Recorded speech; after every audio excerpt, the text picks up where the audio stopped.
오늘 우리에게 주시는 하나님의 말씀은 에베소서 6장 4절 말씀입니다.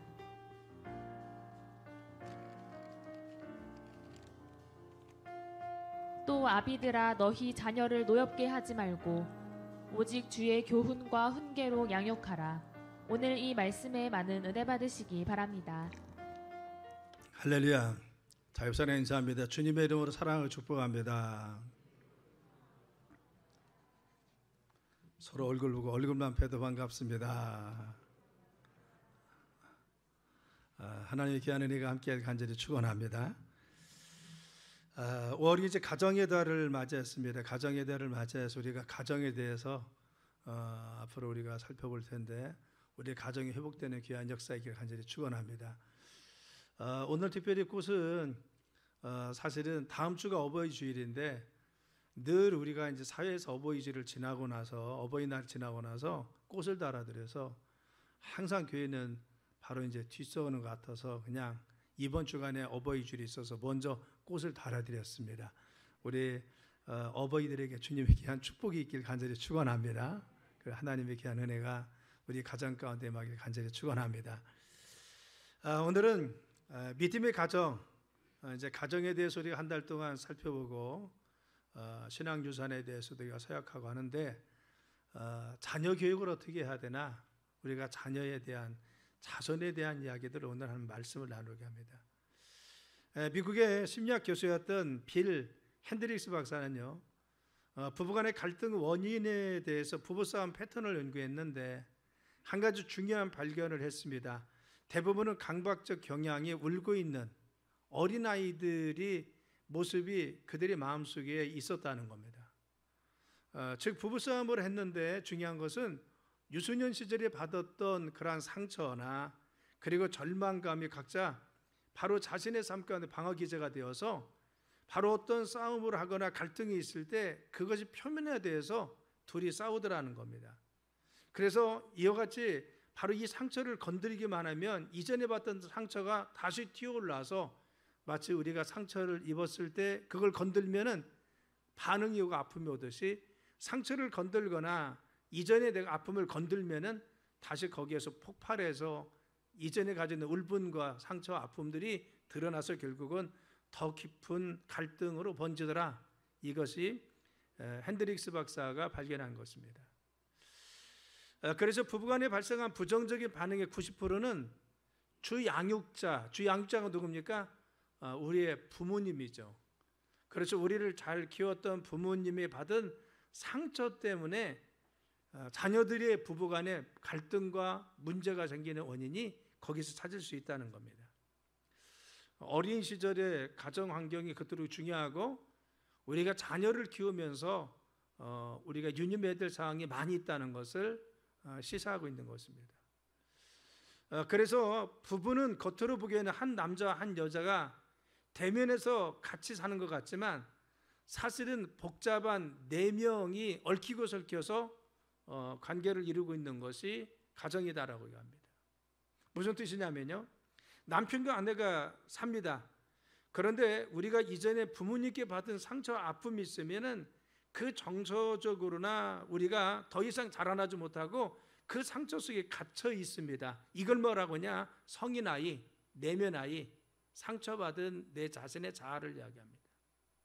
그런데 내가 정말 키는 잘하고 그리고 또한 내가 정말 성숙한 것 같고 모습은 어려운 것 같은데 바로 이전에 받았었던 가정에서 받은 상처와 아픔은 거기에 지금 머물러 있습니다. 그 아픔은 내 마음속에 내면에 그냥 곪아 있다는 겁니다. 그래서 그걸 부부간의 관계를 갖다가 그 부분을 건들면은 그 상처를 건드는 순간에 어린 시절에 받았던 그 상처가 튀어올라서 예상하지 못했던 혈기나 다툼이나 싸움 양상으로 번져서 걷잡을 수 없는 것이 부부의 삶이라는 것입니다. 그래서 이 성인아이, 치료받지 못하고 치유되지 못하고 회복도 하지 못한 어린 시절의 내 마음의 상처가 우리를 인격적으로 성숙하지 못하게 하고 바로 성장하지 못하게 만든 것을 알 수가 있는데 이 복잡한 바로 이 성인아이, 그것이 정말 우리의 삶의 부부관계나 가정생활에 문제를 일으킬 수 있다. 그래서 환경과 그리고 우리가 자라난 가정의 중요성에 대해서 시사하는 것이 많이 있습니다. 올 가정의 달을 맞이해서 우리의 자녀들에게 지금 우리가 어떠한 환경을 지금 만들어주고 있는지, 우리의 자손들에게 어떠한 환경과 그리고 또한 여건을 우리가 만들어주는지 다시 한번 돌이키면서 우리의 가정이나 우리의 가족이 주님 안에서 온전히 회복되는 귀한 은혜 있길 간절히 축원합니다. 자, 자녀 교육에 대해서 뭐라고 합니까? 성경 오늘 말씀에 내 자녀를 노엽게 하지 말라 했어요. 그렇죠. 오늘 말씀 뭐라고 했습니까? 또 아비들아, 너희 자녀를 노엽게 하지 말라 하겠어요.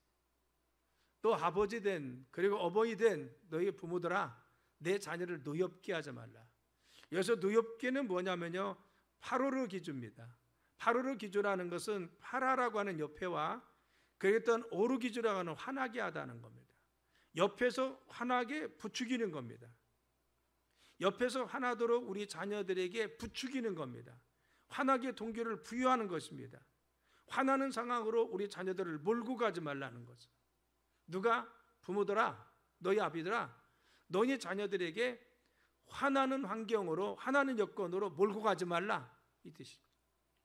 너희들이 부모로 인해서 자녀들이 화나게 하지 말라, 그게 노엽게 하지 말라라는 뜻입니다. 우리가 자녀를 양육하면서 때로는 자녀들에게 마음속에 분노나 상처와 아픔을 줄 때가 있습니다. 나는 잘 교훈하려고 했는데, 자녀를 잘 키우려고 했는데 자녀에게 그런 마음은 주지 않으려고 했던 것이 동기였습니다. 그런데 우리도 모르게, 부모도 모르게 자녀에게 상처와 아픔을 줍니다. 그래서 자녀들이 씻기지 못할 이 아픔을 가지고 그것이 더 이상 내 자신의 상처와 아픔이 아물지 못하고 그것이 그냥 묻어서 세월이 지나는 경우가 있다는 겁니다. 자녀들의 마음속에 이와 같이 상처와 아픔은 어떻게 옵니까? 그것은 자녀에게 지나치게 화를 내는 겁니다. 자녀들이 납득을 못하겠어요. 왜 아빠가 저렇게 화를 내지? 이해가 되지 않는 겁니다. 그래서 지나친 화를 냈어요. 이 분노심을 가지고 자기 자녀를 대할 때 바로 그들이 마음속에 상처를 받습니다. 또 납득되지 않는 체벌을 했어요. 내가 분명히 좀 뭔가 잘못한 것은 사실인데 그것이 지나치던가 아니면 납득이 가지 않아. 내가 혼나긴 했는데, 그리고 체벌을 받긴 했는데 이것을 도무지 내가 이해를 못하겠어. 그것은 무엇입니까? 자녀의 마음속에 바로 끊임없는 의문과 아픔과 상처를 준다고 하는 것입니다. 또 무관심한 것입니다. 자녀에 대해서 당연히 돌보고 사랑해줘야 되는데 무관심합니다. 방치를 해둡니다. 그들을 정말 잘 돌보고 그들의 마음과 그리고 여건을 살펴줘야 되는데 그런 것을 하지 않고 방치해둡니다. 이것이 무엇입니까? 자녀의 마음속에 상처와 아픔이 될 수가 있어요. 어른들 그렇잖아요. 우리 자랄 때는 다 그랬죠. 어머니 아버지 뭐 늘 밖에 나가서 일도 하시고 밖에 나가 계셨지. 언제 우리가 부모님에게 이렇게 지금 감싸서 자랐어? 그렇게 생각할 수 있습니다. 그러나 여러분, 우리가 자녀들에 대해서 관심을 갖지 못하고 그냥 방치해 두는 거, 그것도 무엇입니까? 그들에게 상처와 아픔을 줄 수가 있어요. 그래서 무관심하고 방치해 두고 그냥 내버려 두는 것입니다. 또 상처받는 이유 중에 뭡니까? 비교하는 겁니다. 옆집에 있는 아이는 그런데 네 형은 그런데, 이런 것이 비교하는 것이죠. 이 비교하는 것을 통해서 그의 마음속에 상처와 아픔을 가지고 있습니다. 그래서 늘 비교당하는 마음을 가지고 살고 있는 것이죠. 우리는 우리 자녀들이 왜 상처를 받을까? 아니, 그것도 상처야? 라고 생각할 수 있습니다. 그런데 우리 자녀들을 깊이 내면을 보면요, 분명히 이런 것을 통해서 자녀들은 상처를 받고 이 아물지 못한 상처를 가지고 그들의 삶이 지금 성장되고 있다는 겁니다. 그런데 중요한 것은 이와 같은 상처나 아픔들은요, 나중에 성경은 낙심하게 된다고 했어요. 낙심이 무엇입니까? 아이가 꿈을 펼치지 못하게 하는 겁니다. 그리고 소망을 갖지 못하게 합니다. 자기 자신에서 자부심을 갖지 못하게 합니다. 늘 열등의식을 갖게 합니다. 낙심해서 좌절합니다. 쉽게 포기합니다. 어디 가서 떳떳하지 못하게 합니다. 왜? 상처, 아픔과 분노가 많은 자녀들은요, 이와 같이 낙심하게 됩니다. 자신감 없게 되고 열등의식이 가득 차고 무엇인가 자기 자신에 대해 자부심이 없고요, 이와 같은 마음을 가지고 삽니다. 골로새서 3장 21절에 이렇게 말씀했어요. 아비들아 너희 자녀를 누욕게 하지 말지니 낙심할까 한다고 했어요. 우리 자녀들을 우리가 정말 누욕게 하면요, 그들 마음속에 분노나 아픔과 상처를 주어서 바로 이것이 아물지 않으면은 여러분 그들은 낙심한 인생이 됩니다. 자신을 자포자기하는 삶이 되고 꿈을 잃어버린 사람이 될 수 있고 어디서 가서지 자신감 없이 쭈삣거리고 우리 자녀들이 그럴 수 있다는 겁니다. 늘 삶에 있어서 무엇인가 정말 자신의 삶 가운데 정말 희망과 용기를 갖지 못하고 살 수도 있습니다. 그래서 탈무드라고 하는 유대인의 교훈에 뭐라고 했느냐, 오른손으로 벌을 주면 왼손으로 알아주라는 겁니다. 그래서 우리가 그래서 보통 파레스 법칙을 이야기합니다. 아이들에게 체벌을 그리고 또한 지적을 2번 하려고 하면 칭찬을 8번 해줘야 그 마음에 바로 이와 같은 낙심하는 상처가 씻겨진다는 겁니다. 그래서 지적만 하지 말고 잘못한다고 이야기만 하지 말고 잘못한다고 한 번 했으면 4번의 칭찬이 있어야 된다. 그래서 7대3의 법칙도 하고 8대2의 파레스 법칙도 이야기하고, 그렇죠. 내가 오른손에 벌 주었으면 왼손으로 안아주라는 겁니다. 그들에게 상처 아픔을 씻어줘야 된다는 거죠. 바로 우리 자녀들이 상처받을까? 여러분 받고 있다는 겁니다. 부모님에게 상처를 받고 내가 주 양육자인 우리 어른들한테 상처를 받고 있어. 어디에서? 가정에서 받고 있습니다. 그런데 이 가정에서 받은 그것이 나중에 내가 결혼 생활하는데 커서 우리 자녀들이 가정을 이루는데 결정적인 문제를 일으키고 부부간의 문제를 일으키는 원인이라는 것이 학자들이 밝힌 바로 유수인 것입니다.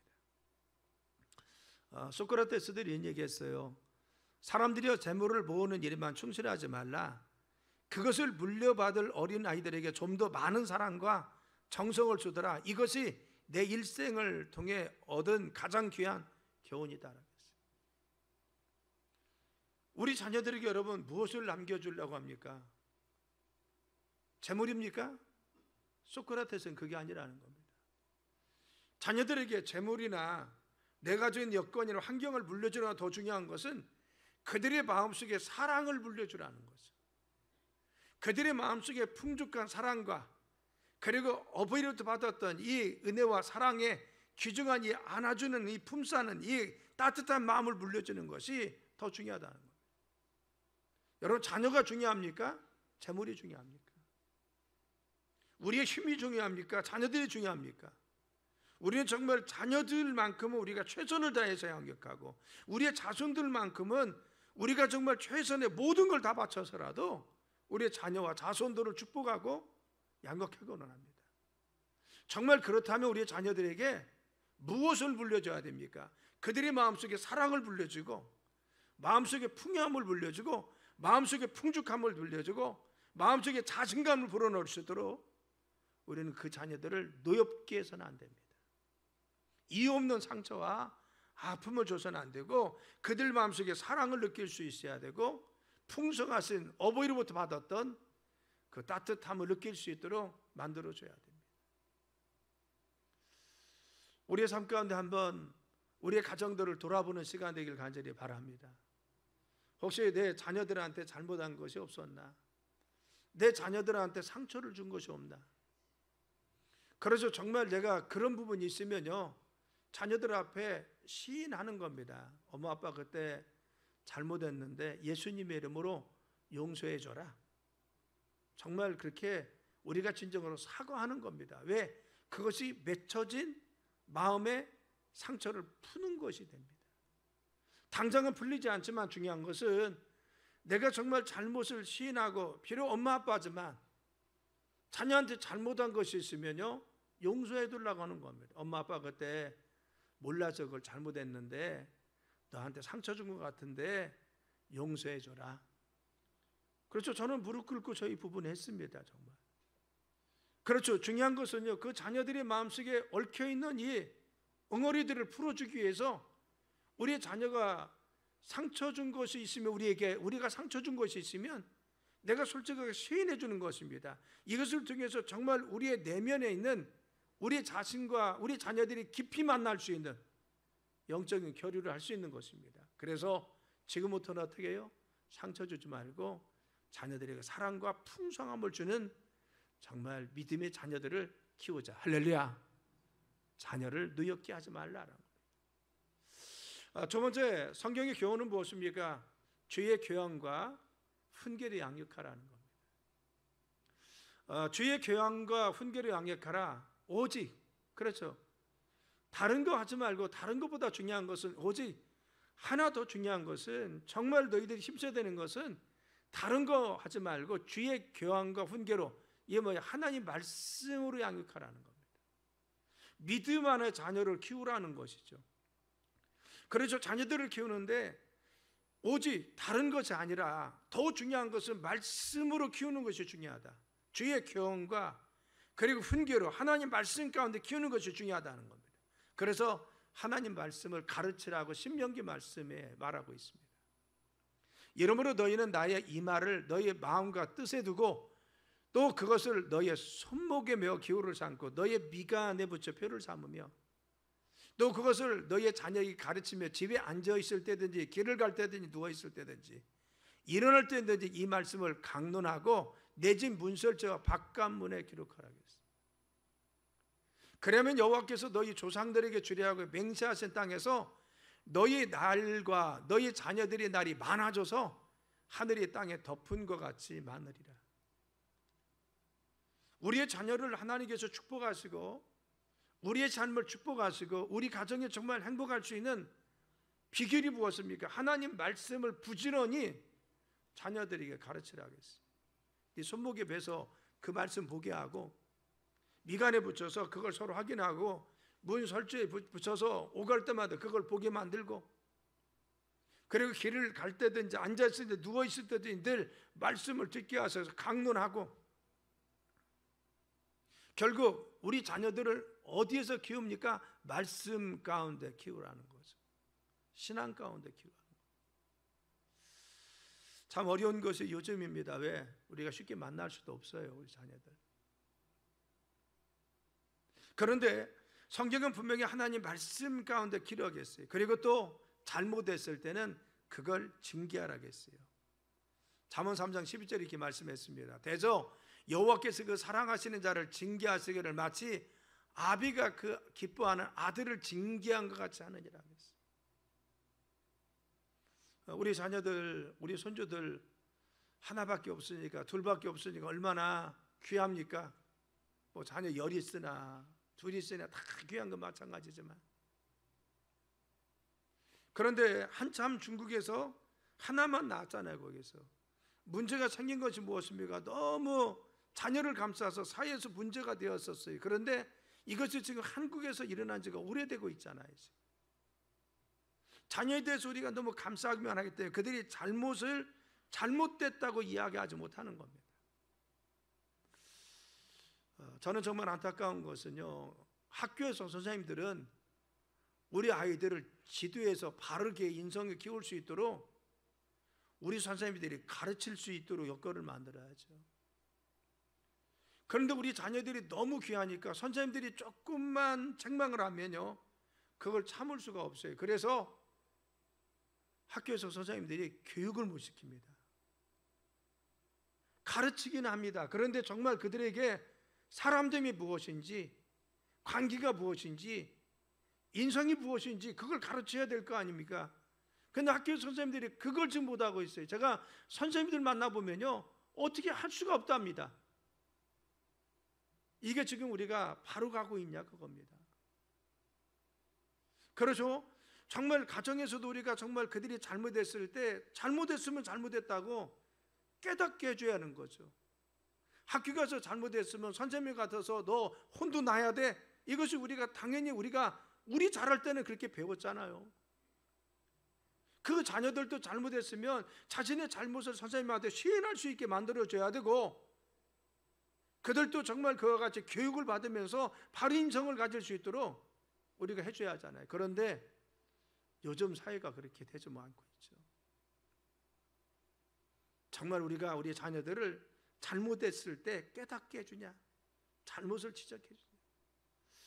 물론 잘못을 지적해 준다고 해서 상처를 준다, 그건 안 됩니다. 그래서 상처를 주는 것이 아니라 깨닫게 해줘야죠. 잘못을 우리가 알게 해야죠 합니다. 세 번째에 마땅히 행할 바를 가르치라는 겁니다.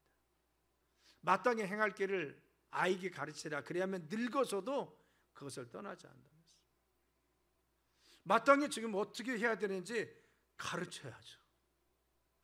우리 자녀들이 어떻게 살아가야 되는지, 관계를 어떻게 맺어야 되는지, 어떤 마음을 가지고 살아야 되는지, 선생님은 어떻게 돼야 되는지, 어른들은 어떻게 공경해야 되는지, 관계는 어떻게 맺어야 되고 인간관계는 어떻게 가져야 되는지 가르쳐야죠. 신앙생활을 어떻게 해야 되는지 마땅히 행할 도를 가르치는 것입니다. 그리고 자녀들을 위해서 축복기도 하는 겁니다. 우리 부모님들이 가지고 있는 가장 그 영적 권위가 뭡니까? 가정의 제사장입니다. 우리는 자녀들에 대해서 내가 다른 사람에 대해서 손 얹고 기도하는 것은요, 일종의 교회 질서를 해서 절제하고 있습니다. 머리에 손 얹는 것은 주의 종만이 할 수 있다고 이야기합니다. 그런데 자녀는 나의 기업입니다. 나는 영적인 제사장으로 하나님께서 부모를 부르셨습니다. 믿음의 자녀는, 내 자손들은 머리에 손 얹고 부모님이, 할머니 할아버지가 기도할 수가 있어요. 하나님의 축복을 그 자녀들에게 바로 이같이 축복해 달라고 아론과 그의 아들들이 이스라엘 백성들을 위해서 축복하면서 기도했듯이 우리 부모들은 자기 자녀와 우리 자손들을 향해서 그와 같이 기도할 수가 있습니다. 우리가 할 수 있는 것이 무엇입니까? 하나님께서 우리의 자녀들을, 우리의 자손들을 축복하시는 것입니다. 하늘의 귀한 복으로 우리의 자녀와 자손들을 하나님께 축복해 달라고 우리 기도하는 것입니다. 이것이 우리 부모님들이 해야 될 것입니다. 손주가 오면은 그냥 반갑다고 안아서 뽀뽀하기 바쁜데 그러지 말고 손주가 오면 먼저 붙잡고 기도 먼저 해주는 겁니다. 하나님께 이 손주 정말 축복해 달라고. 내가 새벽예배 다녀면 어린 자녀가 있으면 손 얹고 기도하는 것입니다. 그래서 그들의 자녀를 주님의 축복하시기를 해. 왜? 하나님은 우리에게 그런 영적 권세와 축복권을 주었습니다. 그래서 주의 교양과 훈계를 양육하자는 겁니다. 우리의 가정이 정말 그와 같이 지금 하고 있습니까? 정말 이와 같이 믿음 가운데 우리 자녀들에게, 자손들에게 그러한 영적인 분위기를 이끌면서 자녀와 자손들을 믿음 가운데 키우고 있습니까? 그래서 자녀와 어린 자손들이 하나님 말씀을 가르쳐서 말씀을 깨닫게 하고, 그리고 건강한 심성과 그리고 또한 도덕성을 키우고 훌륭한 인격을 갖추도록 성경적인 참된 세계를 보는 세계관도, 그리고 가치 기준을 따르는 가치관도 형성할 수 있도록 말씀 가운데 형성하도록 이끌어줘야 됩니다.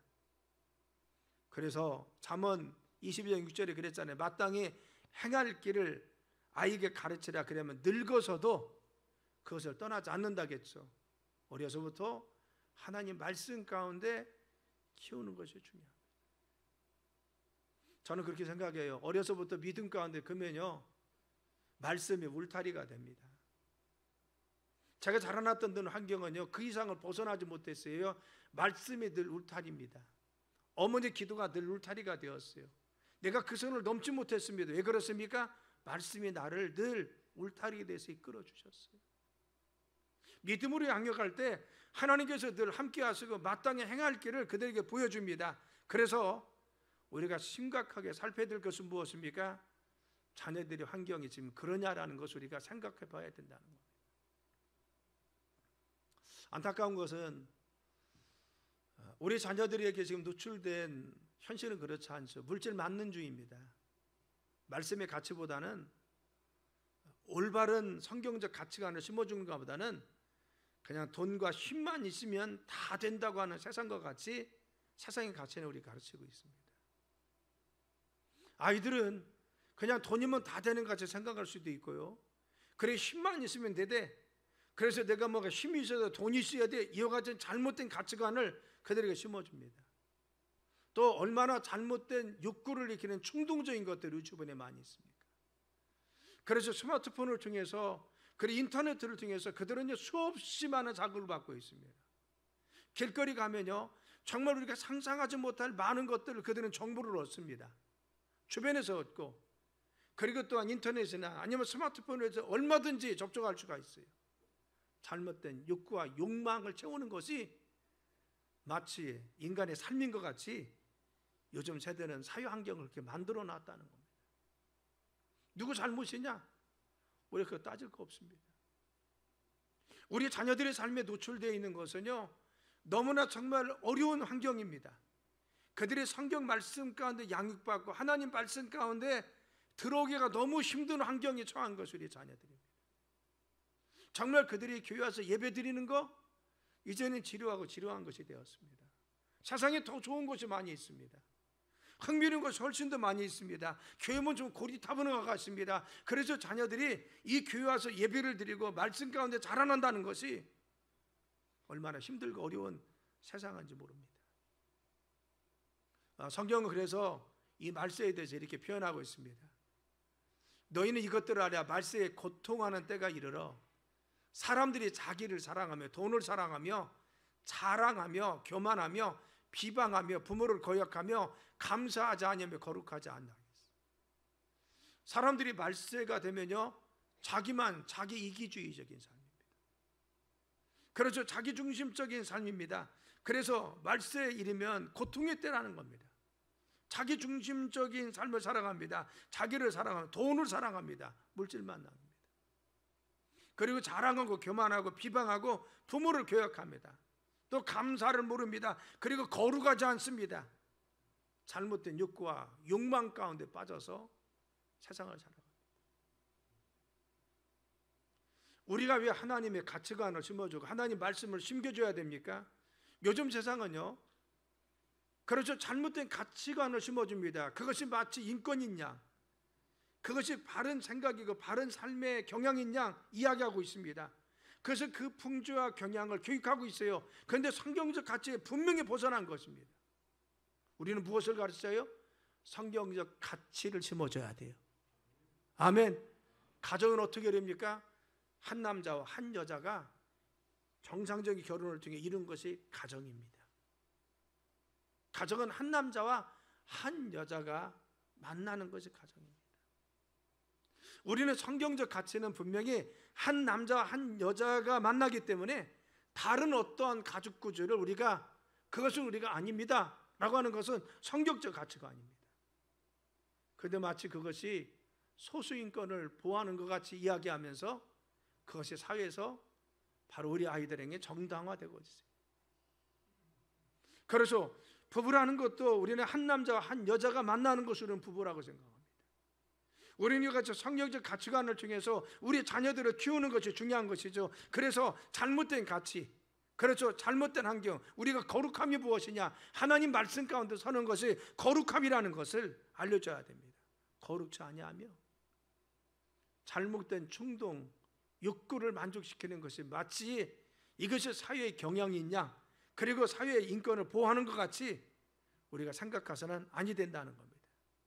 우리는 성경적 가치관을 우리 자녀들한테 심어줄 수 있어야 될 줄 믿습니다. 할렐루야. 자녀들에게 하나님 말씀을 부지런히 가르쳐야 합니다. 말씀을 통해 세상을 보고, 말씀을 통해서 가치 기준을 보고 모든 것을 판단하고 하나님 말씀 가운데 자라날 수 있도록 그들에게 신앙적 교육을 힘쓰라는 것이죠. 여러분, 교회에 있을 때마다 우리 자녀들에게 말씀으로 양육하길 간절히 축원합니다. 세 번째, 가장 어려운 것이 무엇입니까? 본을 보이는 겁니다. 에어컨 좀 켜줘요. 자녀들에게 우리 부모들이 어려운 것은요, 본을 보이는 겁니다. 근데 성경은 본을 보이라는 겁니다. 너희 아비들은 자녀들에게 본을 보이라는 겁니다. 시편 127편 자, 한번 읽어보겠습니다. 자, 시작. 젊은 자의 자식은 장사의 수중에 화살 같으니 이것이 그의 화살통에 가득한 자는 복되도다. 그들이 성문에서 그들의 원수와 담판을 대해 수치를 당하지 아니하리로다. 자, 이 말씀을 보면 그렇죠. 자녀는요, 화살통에 담긴 화살과 같다는 겁니다. 그래서 장수, 정말 힘이 센 정말 장수의 화살통에 담긴 화살과 같은데, 바로같이 정말 이 전통에 가득한 가정은요, 원수와 담판할 때, 우리가 어떤 어려움 당할 때 수치를 당하지 않도록 지켜준다는 겁니다. 이 가정과 삶을, 가정에 대한 말씀이잖아요. 장수들의 화살은 쉽게 만듭니까? 아니에요. 오랜 동안 정성을 만듭니다. 화살촉도 만들어야 되고 화살도 깃을 따라야 되고, 그래서 정교하게 흔들리지 않고 반드시 나가서 명중할 수가 있어야 돼요. 그래서 정말 화살을 만들기 위해서 다듬고 그리고 정성을 다하고 시간을 들이듯이 우리 자녀들을 정성과 희생을 다해서 바로같이 잘 양육하고 길러야 된다는 겁니다. 우리 자녀들은 바로같이 장사의 수중의 화살과 같은데, 화살 등에 가득 화살이 담기면요, 정성스럽게 자라난, 정성을 다한 우리 자녀들을 잘 키운 가정은 원수들을 만날 때 수치를 당하지 않도록 그 가정을 축복하여 준다는 겁니다. 그래서 여러분, 자녀를 정성을 다해 키우라는 거죠. 최선을 다해서 키우라는 거죠. 그에게 최선을 다해서 양육하라는 것입니다. 이때 중요한 것은 무엇입니까? 영향력입니다. 부모가 자녀에게 주는 영향력이라는 겁니다. 본을 보이는 겁니다. 예수님도 제자들을 교육할 때 3년 동안 어떻게 했습니까? 동고동락을 했습니다. 본을 보였습니다. 예수님이 기도 생활도 늘 보여주고 살아가는 모습을 하나도 거르지 않고 다 노출시켜 보여주었어요. 우리 가족 구조가 그렇지 않습니까? 가정에 있으면요, 다 보여주잖아요. 예수님이 그걸 다 보여준 겁니다. 그래서 자녀들을 우리가 가정에서 다 보여주고, 예수님은 제자들에게 다 보여주면서 본을 통해서 제자들을 교육했습니다. 제자들을 그와 같이 양육했다는 겁니다. 그래서 사도 바울은요, 빌립보서 이렇게 얘기했습니다. 형제들아, 너희는 함께 나를 본받으라. 그리고 너희가 우리를 본받는 것처럼 그와 같이 행하는 자들을 눈여겨보라 했어요. 형제들아, 너희가 나를 본받아라. 내가 주님을 본받는 것 같이 너희가 나를 본받기로 한다. 그렇죠. 사도 바울은요, 뭐라고 했어요? 너 눈여겨봐. 내가 지금 어떻게 하고 있는지 나를 좀 본받아. 우리가 그와 같이 자녀들에게 떳떳이 이야기할 수 있습니까? 예수님은 몸소 당신이 섬기는 모습, 당신이 기도하는 모습, 당신의 영적인 생활, 당신의 손수 하나님 사역하는 것들을 제자들에게 보여주었습니다. 본을 통해서 제자들이 자신을 닮게 만들어 주었습니다. 사도 바울도 너희들이 나를 본받는 자 되기를 원한다고 했어요. 내가 주님을 본받듯이 너희가 나를 본받았으면 좋겠다. 우리가 자녀들에 대해서 그렇게 할 수 있습니까? 자녀들아, 나를 좀 본받아. 아빠 본받아. 아빠처럼 신앙생활하면 돼. 그럴 수 있냐고 합니다. 일본 사람이 쓴 책을 보면요, 아들은 아버지의 뒷모습을 보면서 배운다 그랬어요. 아들은 아버지의 뒷모습, 뒷꼭지를 보고 배운다 그랬어요. 우리의 자녀들은요, 우리의 살아가는 흔적들을 보면서 그냥 삶을 통해서 배워가고 익혀가는 것입니다. 부모님이 살아가는 모습을 통해서 그들은 본받고 배우고 있습니다. 그래서 나중에 보면요, 여러분들의 모습이 누굽니까? 아버지 어머니를 꼭 내가 닮았어요. 특히 누가 닮느냐? 나는 그것이 싫어. 아버지 모습이. 그런데 어느 날 보면 내 모습이 그 모습입니다. 왜? 그 모습이 그냥 내가 닮아간 겁니다. 보는 것을 통해 닮아가는 겁니다. 사랑 여러분, 우리가 가정에서 우리의 자손들에게 신앙의 본을 보이는 믿음의 삶을 살기를 간절히 축원합니다. 우리가 인격적으로 온전할 수가 없어요. 자녀들에게 정말 온전하게 우리 아버지 성인 군자 이렇게 들을 수는 없습니다. 우리 아버님 그럴 수는 없습니다. 그런데 적어도 우리 어머님은 이렇게 했어. 우리 아버님 이렇게 했어. 우리 할아버지 모습이 이랬어.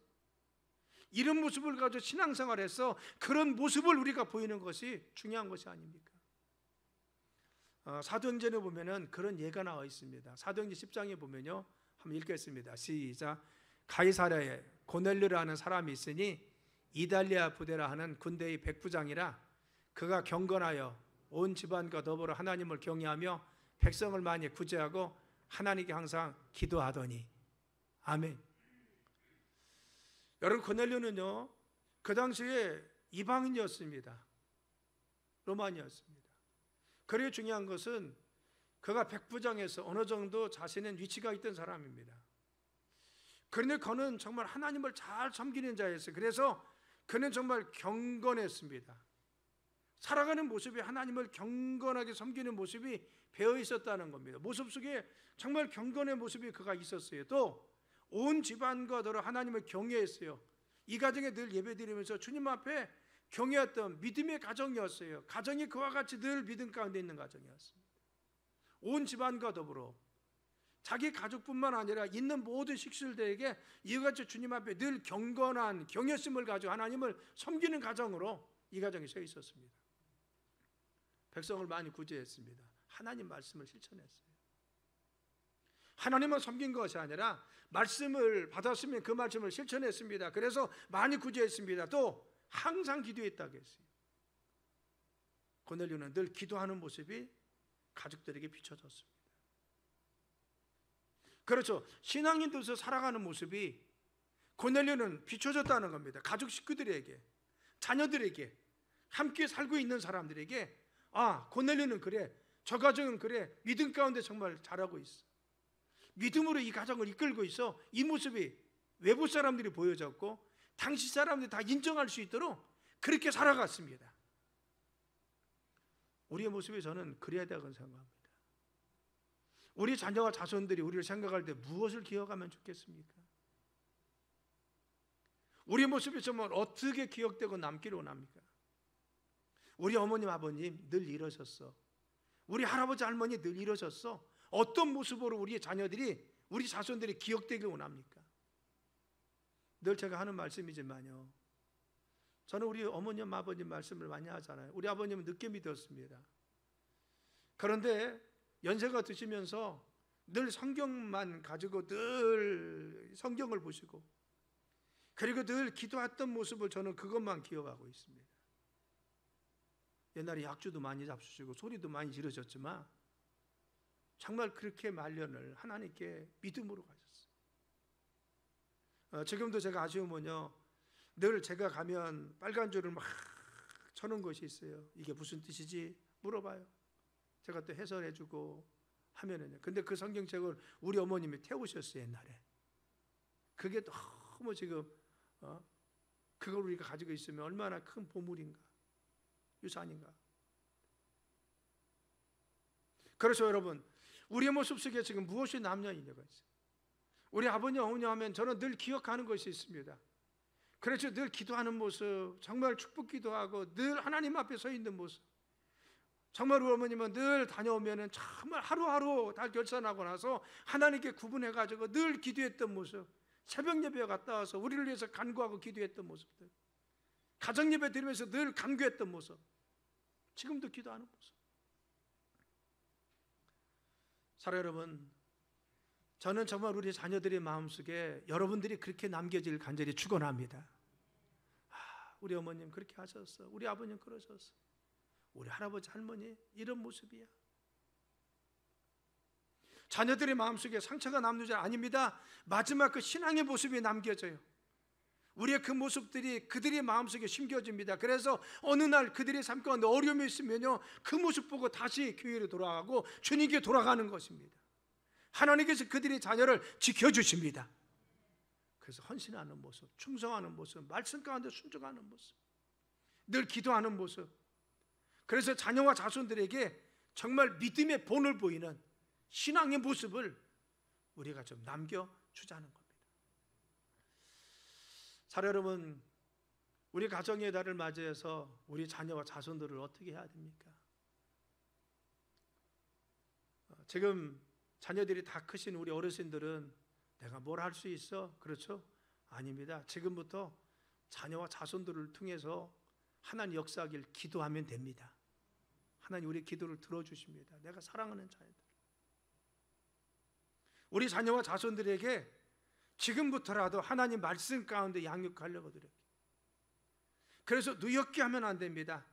자녀들에게 잘못한 거 있으면 같이 대화를 나눠서 풀고, 자녀들에게, 어린 자녀에게 분노를 심어주면 안 돼요. 상처를 주면 안 됩니다. 그래서 노엽게 해서는 안 됩니다. 그래서 사랑 가운데 길러야 됩니다. 또 자녀들이 잘못된 가치관을 가지고 살지 않도록 주의 말씀과 훈계로, 교양과 바로 훈계로 양육해야 돼요. 하나님 말씀 가운데 자랄 수 있도록 말씀을 자꾸 들려주고 말씀 가운데 자라나도록 해줘야 됩니다. 세속적인 가치에 빠지지 않도록 우리가 그들의 삶을 이끌어줘야 됩니다. 또 본을 보이지 않은 겁니다. 사랑 여러분, 여기 나온 여러분 모두가 본을 보이길 간절히 축원합니다. 여기 계신 어르신 권사님들은요, 자녀들에게 충분히 본을 보여준 분들입니다. 저는 그걸 잘 알고 있습니다.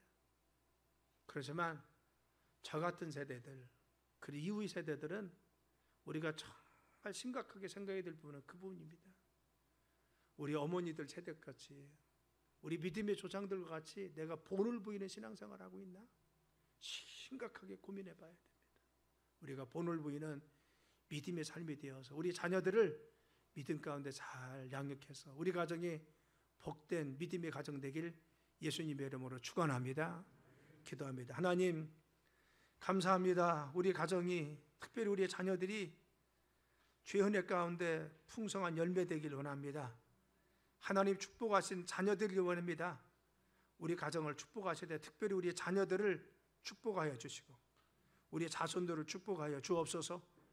저희들이 아비 되고 어미 된 자로서 마땅히 주의 교훈과 훈계로 양육하게 도와주시고 사랑 가운데 키우게 도와주시며 본을 보이는 신앙을 통해서 하나님의 귀한 영광을 드러낼 수 있는 믿음의 삶이 되도록 이끌어 주시고 특별히 우리의 자녀들, 우리의 자손들을 축복하여 주옵소서. 우리의 가정들이 5월 가정의 달을 맞이해서 바로 서게 하시고 하나님 말씀 가운데 반석 위에서는 귀정한 역사에 있도록 축복하여 주옵소서. 감사합니다. 예수님의 이름으로 간절히 기도드렸사옵나이다.